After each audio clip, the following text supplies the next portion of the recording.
Hello, I'm LaShonda Scales, Commissioner for District 1 and President Pro Tem of the Jefferson County Commission. Now listen, this is Super Sunday, and I generally will take this opportunity to inform you about things that you need to know in a timely manner. That being said, I want to jump right on into this interview with a person that I have a lot of respect for. Dr. David Hicks is with the Jefferson County Health Department. He is the Deputy County Health Officer here, and we were talking about COVID-19. And for those people that believe that COVID-19 is not real, what would you say about that, Dr. Hicks? Yes, it's absolutely real. And our hospitals are getting overwhelmed. ICUs are filling up. Our healthcare workers are screaming and saying, we need the public to do something about this and help us out. Our public safety personnel, police officers, EMS workers, fire, they all have to respond, but they're getting sick as well.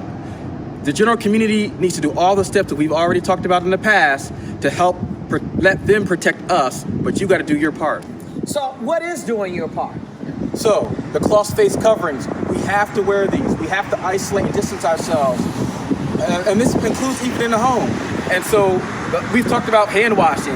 We talked about using hand gels, all those things. You can't just do one, you have to do all of them. Absolutely. So then let me say this. For people who believe that COVID-19 is not real, okay, and so, well, hold on. If we can self-isolate and that makes you cured or negative, you go from positive to negative, then is that really real? So explain that very quickly. Yeah. Isolation is just one tool, but you're not living in a bubble. When I isolate myself, I'm giving myself a little distance between the other person. But even if I isolate, I cough, I sneeze, I touch things. My relative, family member comes and they touch the same thing. They take that out of the house. Or what if you're out shopping? You're driving the vehicle, you're interacting with people all over. You bring that into the house, you touch a surface, then your loved one touches it. So this thing spreads. Isolation is one tiny tool, but it's not the end all be all. There's a lot more things we have to do. So when you think about going from I'm positive to negative, and it was only because I self-isolated, explain that particular part of it. Yeah. So what's gonna happen is, you're going to be negative, but it takes the virus time to get out of your system. But we're now worried that people can get reinfected, right? You can get re-exposed every day. We're promoting testing. If you get tested, that test only tells you that moment in time that you're negative. But you can turn up positive next day by getting the virus. So this virus is everywhere. It's spreading like wildfire. We have to really do our part. So when we're anxious to open up everything, it doesn't matter what it is, okay?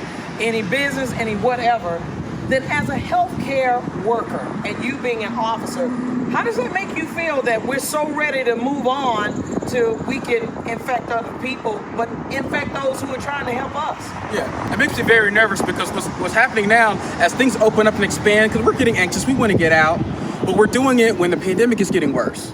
So this is just going to make everything so much more challenging to try to handle this thing.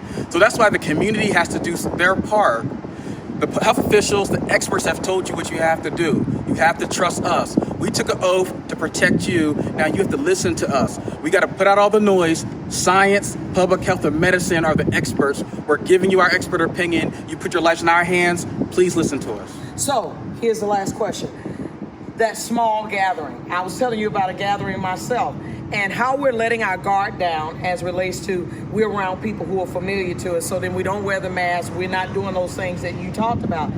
Tell us why the numbers are increasing due to our level of participation in small group events with our friends and loved ones. I agree with you, Commissioner. We're very lax and too comfortable at this point. So what happens is you feel comfortable with your own network, your family, your friends. You come over, you hang out, but you're not thinking that they have their own set of contact points of germs all around. What are they doing? You don't know what they do 24/7, where they go, who they're around, and you can do all the things that you think are right.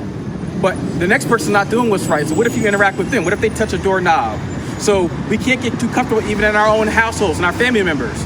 We got to practice social distancing and wearing masks even around our family members as well. Because the disease does not only pick one family and skip another one. It doesn't care what your race is. It doesn't care what your gender is. That virus wants to wipe out all of us, and it's spreading no matter who it is, no matter who your close friend or not. And you can't look at somebody and tell they have COVID-19. So you have to assume that everybody has it, even your family members. So one thing, I said that would be my last question, but I will ask this question. As of the date of when we videoed this, okay? How many people do we have infected in Jefferson County? How many deaths have we experienced so far? Yeah, so we're about to get to the 10,000 mark of cases in the county, and we're about to hit 200 deaths in the county. That's unacceptable, and that's because we're letting our guard down. We have to do better. So listen, I've been telling everyone, COVID is real. If you don't believe myself as an elected official, please, please, please make sure that you do at least trust your health officials. This is what they do every day. And that's the reason why I'm depending on you. You got information, and I keep telling you that information is powerful. No information, no power. I believe in you. I trust you to do the right thing. And that's why I keep telling you about you and I working together to be the change that we want to see. Don't forget to make sure that you connect with me. Want more COVID-19 updates? All you got to do is text to that number on your screen, info Jeffco. Want more information about Jefferson County Commission District 1? Text to that same number again and include Jeffco and the number 1. I love you. Knowledge is powerful. Thank you.